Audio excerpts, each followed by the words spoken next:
हमारी मर्जी के बगैर ना तेल की पुरानी कीमतें वापस आएंगी और ना ही साबिका निज़ाम बहाल होगा। ईरानी खातिमुल अंबिया सेंट्रल हेडक्वार्टर्स के तर्जुमान लेफ्टिनेंट कर्नल इब्राहिम जुल्फिकारी की प्रेस ब्रीफिंग। कहा, अमरीका के अंदरूनी इख्तलाफात इस हद तक पहुँच गए हैं कि वो अपने साथ मुज़ाकरात करने लगे हैं। अमरीका से कहता हूँ कि अपनी नाकामी को मुआहिदा मत कहो। ये उस वक्त मुमकिन होगा जब ईरान के खिलाफ कार्रवाई का ख्याल तुम्हारे नापाक जहनों से मिट जाएगा। मुस्लिम ममालिक के नाम पैगाम में ईरानी तर्जुमान ने कहा कि मुस्लिम ममालिक को किसी दौर पार के मुल्क की ज़रूरत नहीं, बल्कि जिसकी पहली तरजीह इसराइल हो। अमरीका तुम्हारे दिफा में एक भी गोली नहीं चलाएगा। ईरानी ओहदेदार की राइटर्स से गुफ्तगू में अमरीकी मुसव्वदा मिलने की तस्दीक हुई है। आपको बताएं कि सीनियर ईरानी ओहदेदार की जानिब से कहा गया है कि पाकिस्तान ने अमरीकी तजावीज़ का मुसव्वदा तेहरान के हवाले कर दिया है। मुज़ाकरात के मकाम का तयन करने के लिए मुज़ाकरात भी जारी हैं। बिल्कुल, ईरानी ओहदेदार की राइटर्स से गुफ्तगू में अमरीकी मुसव्वदा मिलने की तस्दीक। सीनियर ईरानी ओहदेदार ने कहा है कि पाकिस्तान ने अमरीकी तजावीज़ का मुसव्वदा तेहरान के हवाले कर दिया है। मजीद कहा कि मुज़ाकरात के मकाम का तयन करने के लिए मुज़ाकरात जारी हैं। तो ईरानी ओहदेदार ने रॉयटर्स से गुफ्तगू में अमरीकी मुसव्वदा मिलने की तस्दीक कर दी है।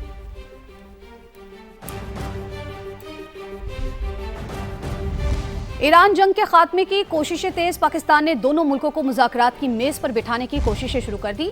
न्यूयॉर्क टाइम्स के मुताबिक अमेरिका ने जंगबंदी का 15 निकाती मंसूबा पाकिस्तान के जरिए तेहरान तक पहुंचा दिया। अमरीकी मुतालबात में एटमी प्रोग्राम को खत्म करना, मिसाइल प्रोग्राम को महदूद करना और आबनाए हुर्मुज़ से समंदरी आमद और रफ्त की बहाली शामिल है।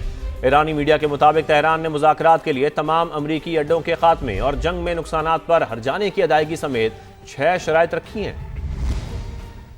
अमरीका और ईरान के मुमकिना मुज़ाकरात, फरीकैन के मुतालबात और शराइत मंजर आम पर। न्यूयॉर्क टाइम्स के मुताबिक अमरीका ने जंग के खात्मे के लिए 15 निकाती मंसूबा ईरान के सामने पेश कर दिया। अमरीकी मुसव्वदा पाकिस्तान के जरिए तेहरान तक पहुंचाया गया। ईरानी मीडिया का दावा है कि मुज़ाकरात के लिए तेहरान ने 6 बुनियादी शराइत सामने रखी हैं। ईरानी जौहरी प्रोग्राम का खात्मा अमरीकी मुतालबात में सरे फहरिस्त है, जबकि ईरान ने जंग दोबारा शुरू न करने की गारंटी मांगी है। अमरीका चाहता है ईरान अपना मिसाइल प्रोग्राम महदूद करे, लेकिन ईरान खित्ते में तमाम अमरीकी अड्डों के खात्मे और जंग में नुकसानात पर हर्जाने की अदायगी का मुतालबा करता है। आबनाए हुर्मुज़ से आमदरफ्त की बहाली भी अमरीकी मुतालबात में शामिल है, लेकिन ईरान चाहता है अमरीका आबी गुजरगाह पर ईरान का हक तस्लीम करे। तेहरान ने मशरिक़ वस्ता में जारी तमाम जंगें रोकने और ईरान मुखालिफ अनासिर को मुल्क बदर करने का भी मुतालबा किया है।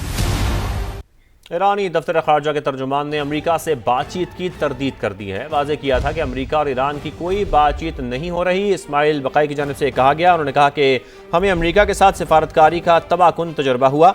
9 माह के अंदर 2 बार मुज़ाकरात के दौरान हम पर हमला हुआ। अमरीका का रवैया सिफारतकारी में ख़यानत समझा जाता है। अमरीका की सिफारतकारी पर कोई एतमाद नहीं कर सकता। तर्जुमान ईरानी वज़ारत ख़ारजा की जानिब से यह भी कहा गया कि जिस तरह जंग शुरू की, मुज़ाकरात के दावे नाकाबिले एतबार हैं। आबनाए हुर्मुज़ से गुजरने वाले जहाज़ों से फ़ीस वसूल करते रहेंगे। आबनाए हुर्मुज़ में मुख्तलिफ इक़दामात जंगी सूरत हाल के बायस नाफिज किए। जो ममालिक जारियत में शामिल नहीं, वो आबनाए हुर्मुज़ से गुजर सकते हैं। ईरान और अमेरिका के दरमियान कोई बातचीत नहीं हो रही। ईरानी सफीर बराए पाकिस्तान ने यह कहा है। ईरानी सफीर का कहना है कि पाकिस्तान जैसे दोस्त ममालिक मुज़ाकरात की राह हमवार करने की कोशिश कर रहे हैं। उम्मीद है ये कोशिशें जंग के खात्मे में मददगार साबित होंगी। ईरानी सफीर बराए पाकिस्तान की जानिब से ऐसा कहना था। जबकि ईरान का अमरीकी और इसराइली तनसीबात पर हमलों की 80वीं लहर का आगाज़। तल अबीब, कुरियात, शमूना और दीगर इसराइली शहरों पर मिसाइल दाग दिए। इसके अलावा कुवैत में अल सलीम बेस और कैंप आरिफ जान को निशाना बनाया गया। बहरीन में शेख ईसा एयर बेस पर भी हमले किए गए। हमलों में ड्रोन्स और कई किस्म के मिसाइल्स भी इस्तेमाल किए गए।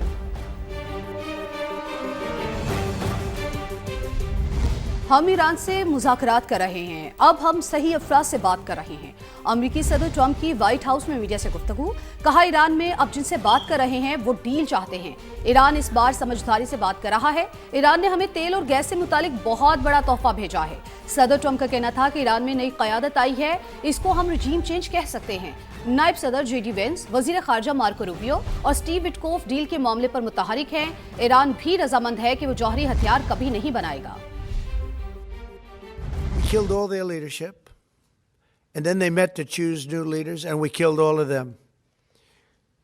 And now we have a new group, and we can easily do that, but Let's see how they turn out.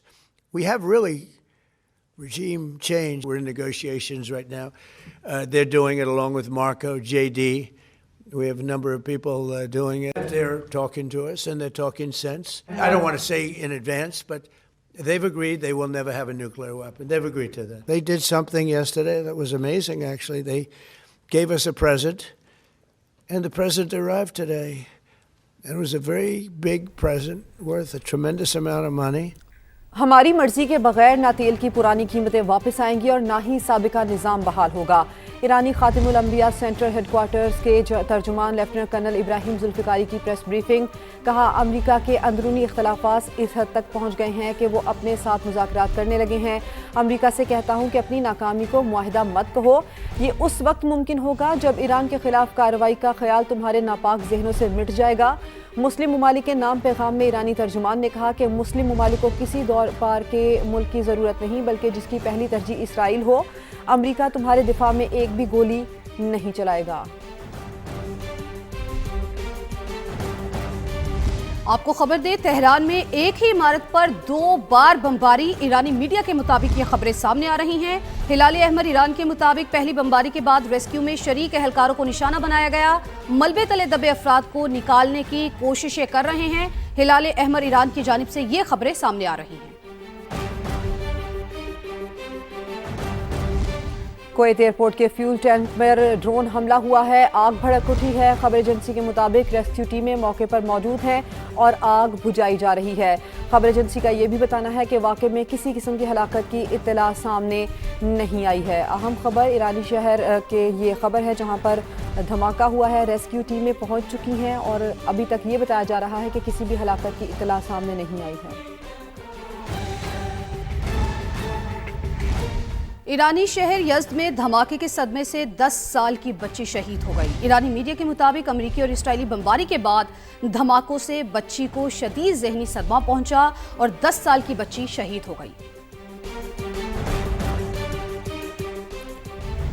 अमरीकी कांग्रेस में ट्रंप के जंगी इख्तियारात कम करने की करारदाद फिर मुस्तरद। 1 माह के दौरान करारदाद तीसरी बार मुस्तरद हुई है। करारदाद के हक में 47 और मुखालिफत में 53 वोट पड़े हैं। अमरीकी मीडिया का ये बताना है।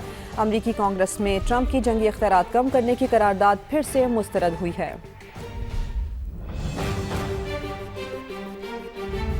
इराक की मज़ाहमती तंजीम ने अमरीकी बेस पर ड्रोन हमले की वीडियो जारी कर दी है। मुसल्लह ड्रोन्स ने विक्टोरिया बेस पर रडार सिस्टम और हेलीकॉप्टर को निशाना बनाया है।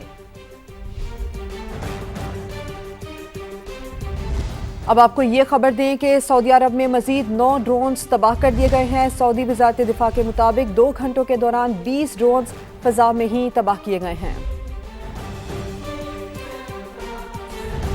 ये भी जानिए कि 18 और 19 मार्च को होने वाले मिसाइल हमलों से रास लिफान प्रोडक्शन हब को नुमाया नुकसान पहुंचा है। रास लिफान में LNG के 2 यूनिट्स और GTL का 1 यूनिट मुतासिर हुआ है। कतर एनर्जी के मुताबिक मुतासरा तनसीबात के नुकसानात और मुरम्मत के दौरान का जायजा लिया जा रहा है।